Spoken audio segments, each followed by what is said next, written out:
Good morning दोस्तों, कैसे हैं आप लोग। आई होप आप लोग सभी अच्छे ही होंगे। तो आज का क्लास स्टार्ट करने से पहले मैं कुछ क्वेश्चंस दूंगा और देखते हैं कि आज का क्यूज का किंग कौन बनता है हमारे क्लास में। जो ज़्यादा आंसर करेगा, जो जितना फास्ट और ज़्यादा आंसर करेगा, वो आज का करंट अफेयर का किंग, आज का क्लास के करंट अफेयर का किंग कहलाएगा। ठीक है, तो हम बढ़ेंगे उसके ओर। तो सबसे पहले हम बात करते हैं कि जैसे प्रीवियस क्लास में भी हमने करंट अफेयर को जो हॉट टॉपिक रहता है, जो सभी एग्जाम में एक्सपेक्टेड टॉपिक रहता है, मैं उसी को कवर करता हूँ। ठीक है, तो जैसे कि आज 29 जून 2026 करंट अफेयर का टॉप 25 MCQ देखेंगे। ठीक है, जो कि 100% एग्जाम एक्सपेक्टेड टॉपिक है हमारे पास। 100% एग्जाम एक्सपेक्टेड टॉपिक ही हमेशा पढ़ाते हैं। लाइक हमारा जो भी प्रीवियस क्लास हुआ है, मैंने वो ही पांचों टॉपिक को कवर करने का ट्राई करता हूँ हमेशा, और उसी का हर दिन का करंट अफेयर में लेकर आता हूँ और पूरा का पूरा अच्छा सा कंटेंट बनाने का ट्राई करता हूँ, ताकि आपका एग्जाम में डायरेक्ट इनडायरेक्ट दोनों तरीके से कैसे भी क्वेश्चन पूछे, वो आप उसको आंसर प्रॉपर करो। ठीक है, आपका क्वेश्चन एक भी मिस ना करे। ओके, सो जैसे कि हमने बताया कि हम 100% एग्जाम एक्सपेक्टेड टॉपिक ही रखते हैं, तो हमने 5 टॉपिक जनरली हर एक क्लास में मैं कवर करता हूँ, और उसके रिगार्डिंग जो भी करंट अफेयर होते हैं मैं उसी को ही आपको देने का ट्राई करता हूँ। ओके, सो हमारा टॉपिक का नाम है economy, international relations, okay, science and technology, sports, education.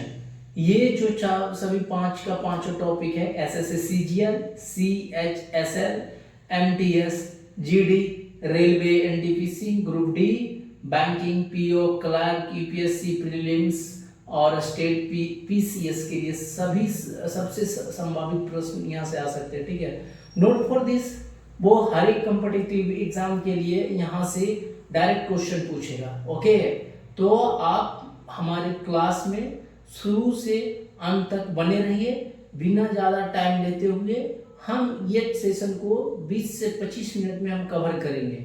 Okay, so आज हमारे क्लास में जो भी स्टूडेंट नया है, जो हमारे यूट्यूब चैनल पे फर्स्ट टाइम आए हैं, प्लीज़ आप मेरे चैनल को सब्सक्राइब करें और हमें मोटिवेट करें, ताकि आपका एक सब्सक्रिप्शन से मुझे मोटिवेशन मिलता है और मुझे ज़्यादा काम करने का एनर्जी मिलता है। मुझे बस एक सब्सक्रिप्शन आपका चाहिए, मैं कोई पैसा का डिमांड नहीं कर रहा हूँ। ओके, और अगर आप मेरा वीडियो देखने के बाद आपको अच्छा लग रहा है तो प्लीज़ शेयर करें अपने दोस्तों के साथ, अपने भाई के साथ, अपने बहन के साथ, अपने जूनियर के साथ, सीनियर के साथ। प्लीज़ शेयर करें ताकि ज़्यादा से ज़्यादा लोगों को मैं हेल्प कर सकूं। ओके, सो अब ज़्यादा बिना समय लिए हम आज बढ़ते हैं अपने पहला क्वेश्चन की ओर। ठीक है, आज जो 29 जून 2026 करंट अफेयर के टॉप 25 MCQ का पहला क्वेश्चन हम देखते हैं। सो हमारा पहला क्वेश्चन है स्काई ईडो। ठीक है, स्काई ईडो मुख्य रूप से किस क्षेत्र से संबंधित कंपनी है? तो ये स्काईडो एक फिनटेक कंपनी है जो अंतर्राष्ट्रीय भुगतान, क्रॉस बॉर्डर पेमेंट को सरल और कम लागत वाला लागत बनाती है। ठीक है, कम लागत में बनाती है। सो इसका ऑप्शन होगा, इसका आंसर ऑप्शन होगा option number B. Okay, option number B, fintech company, cross border payment.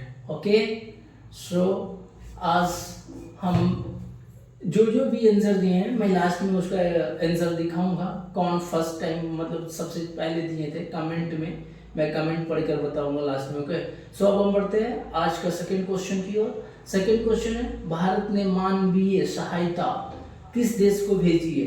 तो Venezuela. Okay, option number C है हमारा, Venezuela. Okay, option number C है वेनेजुला। ओके, भारत ने वेनेजुला को मानवीय सहायता भेजकर अपनी ह्यूमैनिटेरियन फर्स्ट नीतियां आगे बढ़ाया है। ठीक है, भारत ने वेनेजुला को मानवीय सहायता भेजकर नीतियों को आगे बढ़ाया है। ठीक है, ओके। सो अब बढ़ते हैं अपने क्लास का आज थर्ड क्वेश्चन की ओर। तीसरा क्वेश्चन है, जून 2026 में चर्चा में रहे जापान के प्रधानमंत्री कौन है? तो सनाया तकाइची। ठीक है, option number C, Sanae Takaichi, option number C. ये MBBI है। ठीक है, ये क्वेश्चन MBBI है, आप इसे पढ़ें। ये इंटरनेशनल रिलेशनशिप का क्वेश्चन है। सो ये ज़्यादा आने की संभावना है क्योंकि ये बहुत ज़्यादा चर्च में थे प्रधानमंत्री। समाचारों के अनुसार सनाया तकाइची की भारत यात्रा चर्च में रही थी। ठीक है, ये भारत आए थे। सनाया तकाइची की भारत यात्रा चर्च में रही। ओके, अब हम बढ़ते हैं नेक्स्ट क्वेश्चन की ओर। क्वेश्चन नंबर 4, सुकोई 3 MKI किस भारतीय सेना का लड़ाकू विमान है? ठीक है, ये सुकोई 3 MKI किस भारतीय सेना का लड़ाकू विमान है? तो ये वायुसेना का है। Option number C, option number सी।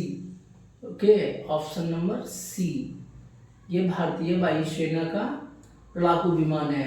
सुकोई 30M भारतीय वायुसेना का प्रमुख मल्टी रोल फाइटर एयरक्राफ्ट है। Multi role. ओके, ये भी क्वेश्चन पूछा जा सकता है, सुकोई 30M क्या कितने रोल है? तो मल्टी रोल फाइटर एयरक्राफ्ट है। अब हम बढ़ते हैं अपने क्वेश्चन 5 की ओर। क्वेश्चन नंबर 5 है, क्रॉस बॉर्डर पेमेंट किस क्षेत्र से संबंधित है? जैसे कि मैंने अपने फर्स्ट क्वेश्चन में बात किया कि क्रॉस बॉर्डर पेमेंट जो होता है फिनटेक की होती है। ठीक है, तो ये इसका ऑप्शन होगा ऑप्शन नंबर बी, बैंकिंग एवं अर्थव्यवस्था। ओके, बैंकिंग एवं अर्थव्यवस्था, option number B, option number B. Okay, so अंतरराष्ट्रीय भुगतान बैंकिंग वित्तीय प्रणाली का महत्वपूर्ण भाग है। ठीक है, अंतरराष्ट्रीय भुगतान बैंकिंग और वित्तीय प्रणाली मतलब बैंकिंग अर्थव्यवस्था का से संबंधित है। ओके, सो हम आगे बढ़ते हैं अपने आज के क्लास का नेक्स्ट क्वेश्चन की ओर। Question number 6। Question number 6, fintech का पूरा नाम क्या है? ठीक है, फिनटेक का पूरा नाम क्या है? Financial technology. इसका ऑप्शन नंबर ए है, option number A. Okay, financial technology. Fintech का पूरा नाम है क्या? Financial technology. Okay, that's great. Okay, so अब हम बढ़ते हैं नेक्स्ट क्वेश्चन की ओर। Question number 7। क्वेश्चन नंबर 7 है, ह्यूमैनिटेरियन असिस्टेंट का अर्थ क्या है? तो इसका है मानवीय सहायता, ऑप्शन नंबर सी। इसका ऑप्शन होगा मानवीय सहायता, ऑप्शन नंबर सी। एआई का पूरा नाम क्या है? भाई एआई से रिलेटेड ना MBBI क्वेश्चन है, या MBBI वेरी इंपॉर्टेंट क्वेश्चन है भाई। ये क्वेश्चन एआई से रिलेटेड बहुत सारा क्वेश्चन आने वाला है। ओके, तो आप इसे कभी छोड़ना मत। एआई के रिलेटेड जितने भी हैं, जितना भी इंफॉर्मेशन मिलता है, जितना भी चीजें आता, अगर आपको करेंट अफेयर में एक भी क्वेश्चन छूटना नहीं चाहिए। ओके, एआई आने वाले एग्जाम में हॉट टॉपिक है, इससे बहुत सारे क्वेश्चन आएंगे। ओके, सो इसका एआई का फुल फॉर्म क्या है? Artificial intelligence, option number A, option number A. Okay, artificial intelligence. अब हम बढ़ते हैं अपने नेक्स्ट क्वेश्चन की। क्वेश्चन नंबर 9, सेमीकंडक्टर मुख्य रूप से किस क्षेत्र से संबंधित है? तो इसका होगा answer option number B, electronics. ठीक है, electronics, option number B. Okay, अब हम बढ़ते हैं आज के अपने नेक्स्ट क्वेश्चन की ओर। क्वेश्चन नंबर 10, डिजिटल भुगतान किस क्षेत्र का हिस्सा है? डिजिटल भुगतान किस क्षेत्र का हिस्सा है? Banking, option number A. Okay, अब हम बढ़ते हैं अपने अगले क्वेश्चन की ओर। क्वेश्चन नंबर 11, अंतरराष्ट्रीय संबंध इंटरनेशनल रिलेशन किस विषय का भाग है? राजनीतिक एवं कूटनीतिक। ओके, ऑप्शन नंबर ए, राजनीतिक एवं कूटनीतिक। ओके, इंटरनेशनल रिलेशंस किस विषय का भाग है? राजनीतिक एवं कूटनीति। सुकोई M30 MKI का मुख्य उपयोग क्या है? ठीक है, तो लड़ाकू अभियान। ठीक है, लड़ाकू अभियान, ऑप्शन नंबर बी, लड़ाकू अभियान। सुकोई M30 सुकोई 30 MKI का मुख्य उपयोग है लड़ाकू अभियान। अब हम बढ़ते हैं नेक्स्ट क्वेश्चन की ओर। क्वेश्चन नंबर 13, फिनटेक का मुख्य उद्देश्य क्या है? तो इसका ऑप्शन नंबर होगा बी। ओके, ऑप्शन नंबर वित्तीय सेवाओं को तकनीकी से बेहतर बनाना। ठीक है, तकनीक से बेहतर बनाना, वित्तीय सेवाओं को तकनीक से बेहतर बनाना। फिनटेक मतलब फाइनेंशियल टेक्नोलॉजी, इसका फुल फॉर्म होती है। इसका मतलब इसका मुख्य उद्देश्य क्या है? तो इसका मुख्य उद्देश्य है भाई वित्तीय सेवाओं को तकनीक से बेहतर बनाना। ठीक है, अब हम बढ़ते हैं अपने नेक्स्ट क्वेश्चन की ओर। Question number 14, cross border payment का अर्थ क्या है? एक देश से दूसरे देश में भुगतान, एक देश से दूसरे देश में भुगतान। Option number B, option number B, एक देश से दूसरे देशों में भुगतान। ओके, सो अब हम बढ़ते हैं अपने नेक्स्ट क्वेश्चन की ओर। क्वेश्चन नंबर 15, डिजिटल इंडिया अभियान का उद्देश्य क्या है? डिजिटल इंडिया अभियान का उद्देश्य क्या है? इसका भी होगा answer option number B, digital सेवाओं को बढ़ावा देना, डिजिटल सेवाओं को बढ़ावा देना। ओके, अब हम बढ़ते हैं अपने नेक्स्ट क्वेश्चन की ओर। क्वेश्चन नंबर 16, भारत के विदेश नीति में, ठीक है, का क्या महत्व है? मित्र देशों की सहायता। ओके, इसका ऑप्शन नंबर ए होगा, इसका ऑप्शन नंबर MBBI है ये। ठीक है, इसको आप याद रखना, आने वाले एग्जाम में आपको मिलेंगे। इसका ऑप्शन नंबर ए होगा। ठीक है, अब हम बढ़ते हैं अपने नेक्स्ट क्वेश्चन की ओर। क्वेश्चन नंबर 17, AI का उपयोग किस क्षेत्र में है? तो भाई किस क्षेत्र में नहीं है? तो ये ऑब्वियस सी बात है, लकड़ी काटने के पारंपरिक कुल्हाड़ी कभी AI बन ही नहीं सकता भाई, ये टेक्नोलॉजी है। ठीक है, सो ये बस मेंटलिटी चेक करने के लिए क्वेश्चन दिया गया था, ऐसा कुछ है नहीं MBBI वगैरह, बट ये क्वेश्चन ऐसे ही दिया गया था। ठीक है, अब हम बढ़ते हैं अपने नेक्स्ट क्वेश्चन की ओर। आज का जो क्वेश्चन है 18। ओके, सो 18, क्वेश्चन नंबर 18, भारतीय वायुसेना का मुख्यालय कहाँ है? इसका भी ऑप्शन नंबर होगा बी। ये अगर ये देखा जाए तो एक स्टैटिक जीके भी माना जा सकता है, क्योंकि ये चेंजेबल नहीं है, रोज चेंज नहीं होता है, इसलिए ये स्टैटिक जीके में भी आएगा। ओके, तो भारतीय वायुसेना का मुख्यालय कहाँ है? नई दिल्ली। ओके, कहाँ है? नई दिल्ली। ओके, सो अब हम बढ़ते हैं अपने नेक्स्ट क्वेश्चन की ओर। हमारा नेक्स्ट क्वेश्चन है क्वेश्चन नंबर 19। ओके, हमारा question number 19। So question number 19 है, फिनटेक का सबसे बड़ा लाभ क्या है? फिनटेक का सबसे बड़ा लाभ क्या है? तेज और सुरक्षित डिजिटल लेन देन। ओके, ये MBBI है, इसको याद कर लेना। ओके, सो तेज और सुरक्षित लेन देन। Okay, option number A. अब हम बढ़ते नेक्स्ट क्वेश्चन की ओर, क्वेश्चन नंबर 20 की ओर। सो क्वेश्चन नंबर 20 है हमारा का सेमीकंडक्टर उद्योग किस आधुनिक तकनीक को रीढ़ माना जाता है? तो इलेक्ट्रॉनिक्स एवं चिप निर्माण, इलेक्ट्रॉनिक्स एवं चिप निर्माण। Okay, option number A. अब हम बढ़ते हैं आज के अगले क्वेश्चन की ओर। अगला क्वेश्चन है हमारा 21। ओके, 21 है, भारत की कूटनीति में मानवीय सहायता किस प्रकार की शक्ति का उदाहरण है? Soft power. Okay, option number B, option number B, Bharat की कूटनीति में मानवीय सहायता किस प्रकार की शक्ति का उदाहरण है? Soft power, option number B. Okay, so आज का क्लास का मैं नेक्स्ट क्वेश्चन की ओर बढ़ता हूँ। Question number 22। ओके, सो हमारा क्वेश्चन नंबर 22 है, निम्न में से कौन सा विषय अर्थव्यवस्था इकोनॉमी से संबंधित है? ठीक है, निम्न में से कौन सा विषय अर्थव्यवस्था इकोनॉमी से संबंधित है? तो इसका भी ऑप्शन नंबर ए होगा, cross border payment, cross border payment. Okay, so आज की क्लास के हम नेक्स्ट क्वेश्चन की ओर बढ़ते हैं। क्वेश्चन नंबर 23, रक्षा क्षेत्र में नई तकनीक का मुख्य उद्देश्य क्या है? रक्षा क्षेत्र में नई तकनीक का मुख्य उद्देश्य क्या है? तो इसका होगा answer option number A. Okay, answer होगा ऑप्शन नंबर ए, सुरक्षा क्षमता बढ़ाना। सुरक्षा क्षमता बढ़ाना। जैसे कि अभी हम देख रहे हैं कि ईरान और यूएस के ईरान और अमेरिका की लड़ाई में ईरान ने टेक्निकली पूरे स्ट्रांग होके अमेरिका से फाइट कर रहा है। अब आपको भी पता है कि अमेरिका एक डेवलप कंट्री है, उसका इकोनॉमिक बहुत लार्जेस्ट इकोनॉमी है, उसके पास बहुत सारे पैसे हैं। ईरान के पास उतना इकोनॉमिक अच्छी नहीं है, फिर भी वो अमेरिका से लड़ाई लड़ रहा है क्योंकि अमेरिका के जो है बड़े बड़े टेक्नोलॉजी से युद्ध कर रहा है। बट ईरान छोटा छोटा ड्रोन बना के लड़ रहा है। उसको पता है कि एक ड्रोन बनाने में 5,000 खर्चा करता तो 1 लाख करोड़ खर्चा करता। एग्जाम्पल दे रहा हूं मैं। तो अगर 10 लाख खर्चा करता है तो भाई 1 लाख खर्चा करता है ईरान, और तबाही इतना ही मचाता जितना उसका 10 लाख में मचाता है, इतना 1 लाख में तबाही मचा देता है।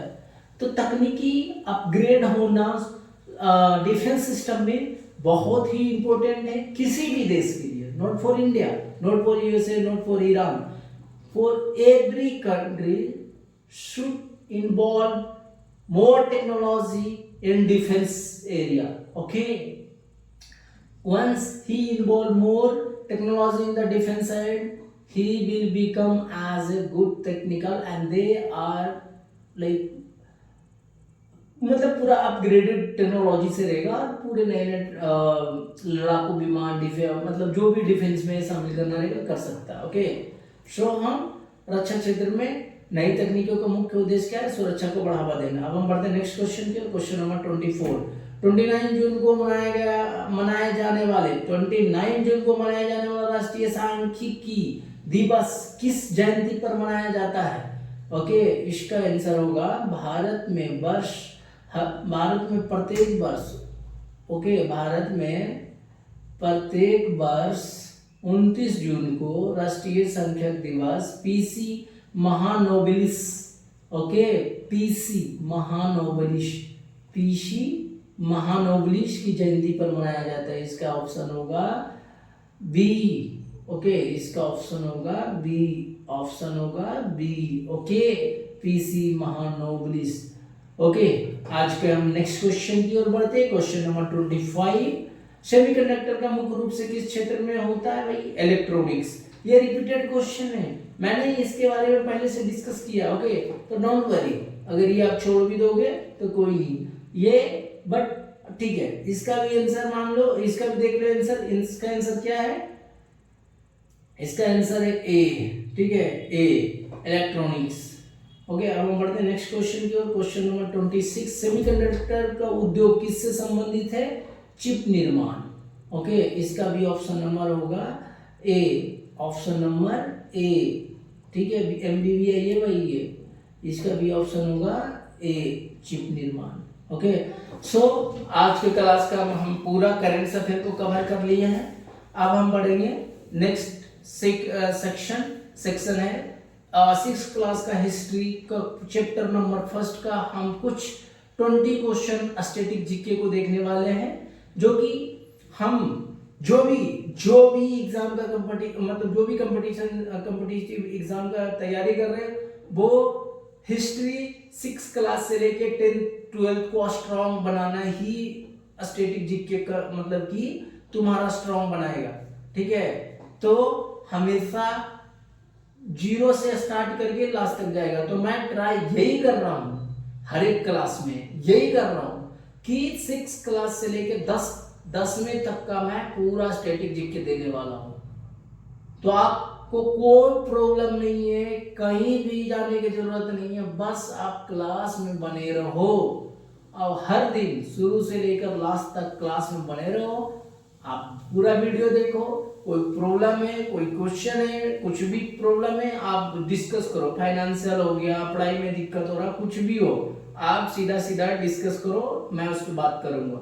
जो भी रहेगा मेरे साइड से मैं हेल्प करूंगा। ओके, सो अब हम बढ़ते हैं एनसीईआरटी हिस्ट्री क्लास 6 का चैप्टर नंबर 1। चैप्टर नंबर 1 का नाम क्या है? क्या, कब, कहां और कैसे। कब, कहां, क्या, कैसे। ओके, सो हम देखते हैं कि भाई इतिहास है क्या। सबसे पहले तो हम अगर इतिहास पढ़ रहे हैं तो मुझे तो ये भी पता होना चाहिए ना कि आखिर इतिहास है क्या। तो इतिहास हमें अतीत मतलब पास्ट के बारे में जानकारी देता है। जैसे कि मेरा इतिहास क्या है, तो मेरा इतिहास में तुम क्या क्या इंक्लूड कर सकते हो। जैसे मैं मान लो कि अभी मैं 30 साल की हूँ, ठीक है, सपोज है। तो हमने 30 साल के पहले 29 साल तक हमने क्या किया, वो मेरा हिस्ट्री रहेगा, ठीक है। अगर हम पास्ट के बारे में जानकारी लेते तो वो मेरा हिस्ट्री रहेगा। जैसे मेरे खानदान के बारे में जानते हो, मेरा दादा परदादा, मेरा पूरा कुल खानदान के बारे में अगर जानना चाहते हो तो क्या मेरा एक हिस्ट्री है वो, क्योंकि मैंने पास्ट के बारे में बात कर रहा हूँ, ठीक है। तो जब भी पास्ट के बारे में बात किया जाए उसे हम हिस्ट्री कहते हैं, ठीक है। इससे पता चलता है कि पहले लोग कैसे रहते थे, क्या खाते थे, क्या पहनते थे और कैसे जीवन बिताते थे, ठीक है। इसमें हिस्ट्री में हम फोकस करते हैं कि लोग खाता था कैसे, पहनता था कैसे, रहता था कैसे, जीवन यापन कैसे होता था, उसका हम हिस्ट्री में उसके बारे में अध्ययन करते हैं। ओके, क्या करते हैं, अध्ययन, पढ़ाई करते हैं, खाने पीने रहने सहने ये सब के बारे में हम उसके जो हमारा पूर्वज है वो कैसे रहते थे, खाते थे, पीते थे, या मतलब जीवन यापन कैसे करते थे उसके बारे में हम अध्ययन करते हैं, उसको इतिहास कहते हैं। अगर उतना भी नहीं समझ में आ रहा है तो भाई अपने पर ले ला, अपने पर लेकर आ जा कि चलो ठीक है मेरा हिस्ट्री क्या है। तो मेरा हिस्ट्री ये है कि मैं बचपन से अभी तक क्या क्या किया हूँ, क्या खाता था, क्या पहनता था, कैसे मैं रहता था, मेरा लिविंग का मतलब स्टाइल कैसा था, मेरा मम्मी पापा कैसे रहते थे, मेरा घर कैसा था, ये सब हिस्ट्री है भाई, क्योंकि मैंने पास्ट के बारे में बात कर रहा हूँ। ओके, सो उसको ही हिस्ट्री कहते हैं। तो माइंड में एकदम आराम से सेट कर लो कि इतिहास क्या है, कुछ नहीं है। जब हम किसी के बारे में पास्ट के बारे में बात करते हैं उसको इतिहास कहते हैं। जनरली पास्ट के बारे में हम क्या बात कर, पास्ट में हम क्या देखते हैं, क्या है कि कैसे खा रहा था, रहा था, उसका लिविंग स्टाइल क्या था, यही सब देखते हैं ना, तो उसको इतिहास कहते हैं उसका। ओके, सो और दूसरा पॉइंट हमारे क्या है, प्रारंभिक मानव कहाँ रहते थे, ये भी क्वेश्चन है भाई। चलो ठीक है जी, ये बने तो किया, बट कहाँ रहकर करते थे, ठीक है। तो मानव प्रारंभिक मानव कहाँ रहते थे, तो नर्मदा घाटी। ओके,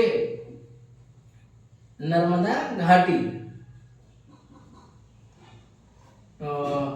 ओके, सो नर्मदा घाटी किससे रिलेटेड, शिकारी एवं संग्रहकर्ता, ठीक है। सुलेमान और किथर पहाड़ियां क्या है, सबसे पहले गेहूं जौ को खेती शुरू किया। तो ये भी पूछा जा सकता है कि हमारे इतिहास में सबसे पहले किस पहाड़ी पे गेहूं और जौ का खेती शुरू किया था। ये सबसे पहले हमारा जो खेती हुआ था किसका खेती किया गया था, तो गेहूं और जौ को खेती शुरू किया गया था, ठीक है। गंगा घाटी क्या है भाई, तो बाद में नगरों का विकास हुआ। गंगा घाटी मतलब बाद में नगरों का विकास हुआ। सिंधु घाटी, ठीक है। नर्मदा घाटी जहां पर लोग रहते थे, शिकार करते थे, संग्रह करते थे।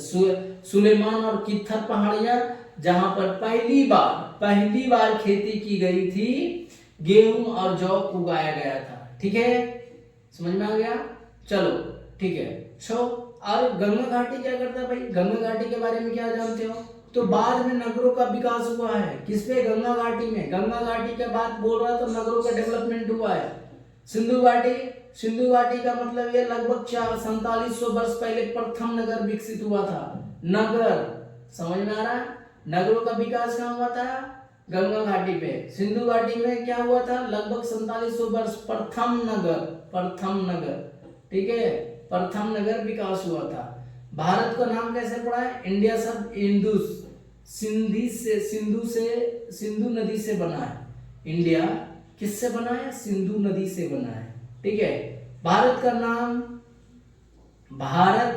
नाम का उल्लेख सबसे पहले कहाँ था, ऋग्वेद में मिला है, ठीक है, ऋग्वेद में मिला है। भारत का उल्लेख सबसे पहले कहाँ मिला है, ऋग्वेद में मिला है। इंडिया शब्द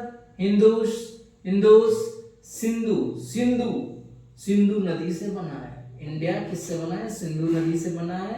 भारत का उल्लेख सबसे पहले किसमें हुआ था, ऋग्वेद में मिला था, ठीक है। अब हम बढ़ते हैं नेक्स्ट क्वेश्चन, चलो ठीक है, ये तो सब देख लिया कि ये क्या इतिहास क्या था, प्रारंभिक मानव कैसे रहते थे, भारत का नाम कैसे पड़ा। तो भाई अब ये बताओ कि इतिहास का स्रोत है क्या, मतलब इतिहास का अध्ययन मुझे करना है तो कैसे करेंगे, उसका सोर्सेस क्या है। तो पांडुलिपियां, जो भी अगर इतिहास का अध्ययन कर रहे हैं वो पांडुलिपियां जरूर पढ़ते हैं। हाथ से लिखी हुई पुस्तकें हैं। पांडुलिपियां क्या है, हाथ से लिखी हुई पुस्तक है। तो ये भी क्वेश्चन पूछा जा सकता है आपको कि पांडुलिपियां क्या होती है। तो इसमें इतिहास का वर्णन है, ये हाथ से लिखे हुए पुस्तक है। ठीक है। अभिलेख, पत्थर या धातु पर लिखा लेख। अभिलेख, पत्थर या धातु पर लिखा लेख। पुरातात्विक स्रोत, बर्तन, सिक्के, औजार, मूर्तियां, भवन आदि। पुरातात्विक स्रोत मतलब मतलब क्या है, हम किससे अध्ययन करते कि मानव कैसे खाना खाते थे, किसमें बनाते थे। अभी जैसे हमारे पास करंट में रुपया रहता, उसका रुपया कैसा था, मूर्तियां कैसे बनाते थे, उनका भवन निर्माण कैसा होता था। तो ये सारी चीजें पुरातात्विक स्रोत है। ठीक है। पुरातात्विक क्या करते हैं, ठीक है, खुदाई करके प्राचीन वस्तुओं को अध्ययन करते हैं, उनसे प्राचीन जीवन के बारे में जानकारी प्राप्त होती है। ठीक है। खुदाई करके प्राचीन वस्तुओं को अध्ययन करते हैं, उससे प्राचीन जीवन के बारे में जानकारी प्राप्त होती है। ठीक है। इतिहासकार कौन होता है, जो इतिहास का अध्ययन करता है और स्रोत के आधार पर अतीत का पुनर्निर्माण करता है। ठीक है। इतिहासकार कौन होता है, जो इतिहास का अध्ययन करता है और स्रोतों के आधार पर अतीत का पुनर्निर्माण करता है। ठीक है। तो इतिहासकार, ये जो इतिहासकार कौन होते हैं, जो इतिहास का अध्ययन करता है और स्रोतों के आधार पर अतीत का पुनर्निर्माण करते हैं, उसे इतिहासकार कहते हैं। बीसी और एडी में डिफरेंस क्या है, चलो ये भी पूछ सकता है भाई कि बीसी और एडी में डिफरेंस क्या है। तो बीसी ईसा पूर्व, ओके, बीसी ईसा पूर्व। ठीक है। बीसी ईसा पूर्व, एडी सी ईसवी, ओके, सो ईसवी कहते हैं इसको। ठीक है। सो अब हम बढ़ते हैं अपना अब स्टैटिक जीके का फर्स्ट क्वेश्चन की ओर। जो क्वेश्चन नंबर हमारा है, इतिहास हमें किसके बारे में जानकारी देता है। ऑप्शन नंबर सी, अतीत के बारे में। मैंने बताया ना कि इतिहास किसके, पास्ट के बारे में जानकारी देता है हमको। पास्ट, अगर हम अपने पास्ट के बारे में बात करें दैट मीन्स मेरा इतिहास बता रहा है कि मैंने, जैसे तुम्हें केस हो गया, ठीक है, तो तुमने बोलता है ना कि भाई मेरे को तो पास्ट में, मेरे हिस्ट्री में तो कभी ऐसा हुआ ही नहीं, आज तक मेरे पर कोई कलम नहीं है, मैंने फर्स्ट बार हुआ है, मेरे को फंसाया गया, ये जो भी बोल सकते हो। ठीक है। तो वो अतीत, मेरा पास्ट के बारे में इन्वेस्टिगेशन ही इतिहास कहलाता है। ठीक है। तो इसका ऑप्शन नंबर होगा सी। अब हम बढ़ते हैं नेक्स्ट क्वेश्चन नंबर सेकंड की ओर। नर्मदा घाटी के लोग मुख्यतः क्या करते थे। नर्मदा घाटी के लोग मुख्यतः क्या करते थे, तो हम देखे थे ना कि नर्मदा घाटी के लोग मुख्यतः शिकार और संग्रह करते थे। ठीक है। शिकार और संग्रह करते थे। नर्मदा घाटी के लोग क्या करते थे, शिकार और संग्रह, जिसका है option number B. Okay, option number B. अब हम बढ़ते हैं नेक्स्ट क्वेश्चन की ओर। क्वेश्चन नंबर थर्ड, हमारा थर्ड क्वेश्चन है, सबसे पहले खेती कहाँ शुरू हुई थी। तो सुलेमान और किथर पहाड़ियों में। ठीक है। सुलेमान और किथर पहाड़ियों में क्या उगाया गया था, जौ और गेहूं। ठीक है। सो अब हम बढ़ते हैं नेक्स्ट क्वेश्चन की ओर। क्वेश्चन नंबर 4, सिंधु सभ्यता के प्रथम नगर लगभग कब विकसित हुआ था। तो 4700 वर्ष पहले। ऑप्शन नंबर सी, 4700 वर्ष पहले। ओके, 4700 वर्ष पहले। अब हम बढ़ते हैं नेक्स्ट क्वेश्चन की ओर। क्वेश्चन नंबर 5, भारत शब्द का सबसे पहला उल्लेख किस ग्रंथ में मिला था, ऋग्वेद। ठीक है। भारत शब्द का सबसे पहले उल्लेख किस ग्रंथ में मिला था, ऋग्वेद। ठीक है। अब हम बढ़ते हैं नेक्स्ट क्वेश्चन की ओर। क्वेश्चन नंबर 6, इंडिया शब्द किस नदी से बना है। इंडिया शब्द किस नदी से बना है, सिंधु नदी से बना है। ठीक है। ऑप्शन नंबर सी, सिंधु नदी से बना है। अब हम बढ़ते हैं नेक्स्ट क्वेश्चन की ओर। क्वेश्चन नंबर 7, हाथ से लिखी पुस्तक को क्या कहते हैं, पांडुलिपियां। ऑप्शन नंबर बी, भाई मैंने तो ये इसको पहले डिस्क्राइब कर दिया हूँ, इसको एमसीक्यू में दिया हूँ, तो मुझे लगता है ना कि ये लोग आप लोग को आंसर करनी चाहिए फटाफट, क्योंकि मैंने पहले डिस्कस कर लिया हूँ, पहले ही डिस्क्राइब कर दिया हूँ हर चीज को, वही चीजों को एमसीक्यू में दिखा रहा हूँ भाई, तो मुझे आंसर क्यों नहीं आ रहा है? आप जल्दी जल्दी कमेंट बॉक्स में आंसर डाला करो, ठीक है। अब हम बढ़ते हैं नेक्स्ट क्वेश्चन की ओर। अभिलेख समानता कहाँ लिखे जाते हैं? अभिलेख समानता कहाँ लिखा जाते थे? तो ये पत्थर और धातु, पत्थर या धातु, ऑप्शन नंबर सी, पत्थर या धातु, ठीक है। अब हम बढ़ते हैं क्वेश्चन नंबर नेक्स्ट 9वें क्वेश्चन की ओर। पुरातत्वविद क्या कहते हैं? खुदाई वस्तुओं को, खुदाई कर प्राचीन वस्तुओं का अध्ययन, खुदाई कर प्राचीन वस्तुओं का अध्ययन, ओके, खुदाई कर प्राचीन वस्तुओं का अध्ययन। अब बढ़ते हैं हम अपने आज का नेक्स्ट क्वेश्चन की ओर, क्वेश्चन नंबर 10। इतिहासकार किसका अध्ययन करता है? अतीत का, हिस्ट्री, ठीक है। इतिहासकार किसका अध्ययन करता है? अतीत मतलब पास्ट का, ऑप्शन नंबर सी। अब हम बढ़ते हैं नेक्स्ट क्वेश्चन की ओर, क्वेश्चन नंबर 11। ओके, बीसी का अर्थ क्या है? Before common, option number A, option number A, before common, ठीक है। बीसी का अर्थ होता है बिफोर कॉमन, नहीं before Christ, sorry, option number B है, ठीक है, option number B, before Christ, ठीक है। सो अब हम बढ़ते हैं नेक्स्ट क्वेश्चन की ओर, क्वेश्चन नंबर 12। सी का अर्थ क्या है? सी का अर्थ है कॉमन एरा, ऑप्शन नंबर ए, कॉमन एरा, ऑप्शन नंबर ए, कॉमन एरा, ठीक है। अब हम बढ़ते हैं नेक्स्ट क्वेश्चन की ओर, क्वेश्चन नंबर 13। गंगा घाटी किस लिए प्रसिद्ध है? गंगा घाटी किस लिए प्रसिद्ध है? नगरों का विकास, ऑप्शन नंबर बी, नगरों का विकास, ऑप्शन नंबर बी, ठीक है। गंगा घाटी किसके लिए प्रसिद्ध है? नगरों का विकास के लिए। अब हम बढ़ते हैं क्वेश्चन नंबर 14 की ओर। सबसे पहले गेहूं और जौ का खेती कहाँ हुई थी? सुलेमान और कित्थर क्षेत्र में, सुलेमान और कित्थर क्षेत्र में, ऑप्शन नंबर सी, ठीक है, ऑप्शन नंबर सी। अब हम बढ़ते हैं नेक्स्ट क्वेश्चन की ओर, क्वेश्चन नंबर 15। इतिहास के स्रोत कितने प्रकार के होते हैं? ठीक है, तो इतिहास का स्रोत है अनेक होते हैं, जैसे पांडुलिपि, पांडुलिपि हो गया, अभिलेख, प्रतत्व, ये सब मिला करके ही इतिहास का स्रोत होता है, ठीक है। इसका ऑप्शन होगा सी, ऑप्शन नंबर सी, ठीक है। अब हम बढ़ते हैं नेक्स्ट क्वेश्चन की ओर, क्वेश्चन नंबर 16। अशोक के अभिलेख किस पर लिखे गए थे? अशोक का अभिलेख किस पे लिखे गए थे? पत्थर पे, ठीक है, option number B, option number B. भाई फटाफट आंसर करो, मैंने पहले ही पढ़ा दिया हूँ डिस्क्रिप्शन में, मुझे इसका आंसर चाहिए भाई, ठीक है। अब हम बढ़ते हैं नेक्स्ट क्वेश्चन की ओर, क्वेश्चन नंबर 17। पांडुलिपियां समानता किस पर लिखी जाती थी? पांडुलिपियां समानता किस पर लिखी जाती थी? ताड़पत्र और भोजपत्र, ताड़पत्र और भोजपत्र, ठीक है। ये सब क्वेश्चन आएगा भाई, स्टैटिक लिख के है, मैंने बोला ना पूरा का पूरा निचोड़ दूंगा मैं, ठीक है, हिस्ट्री का पूरा निचोड़ दूंगा, आपको पढ़ लेने के बाद आपका पूरा का पूरा आंसर यहाँ से आएगा, आप ये ध्यान रखना। अगर नहीं आया तो बताना आप कमेंट करके, पहले आप जाइए एग्जाम दीजिए, देखिए नहीं आता तो बताइए, ओके। सो आज के हम नेक्स्ट क्वेश्चन की ओर बढ़ते हैं, क्वेश्चन नंबर 18। इतिहास का पुनः निर्माण किसके आधार पर किया जाता है? पुनः निर्माण किस पे? स्रोतों, ठीक है, स्रोतों के आधार पर, स्रोतों के आधार पर, जो स्रोत रहता है ना उसके आधार पर, ठीक है, ऑप्शन नंबर बी। अब हम बढ़ते हैं नेक्स्ट क्वेश्चन की ओर, क्वेश्चन नंबर 19। निम्न में से कौन पुरातत्व स्रोत है?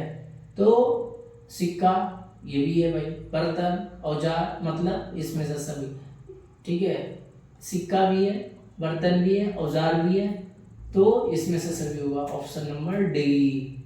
अब आज के हम लास्ट क्वेश्चन की ओर बढ़ते हैं, क्वेश्चन नंबर 20। इस अध्याय का मुख्य विषय क्या है? इतिहास को जानने का स्रोत। इस विषय का मुख्य, इस अध्याय का मुख्य विषय क्या है? इतिहास जानने का स्रोत, option number B, okay. So आज का सेशन यहाँ पे ही समाप्त होता है, ठीक है।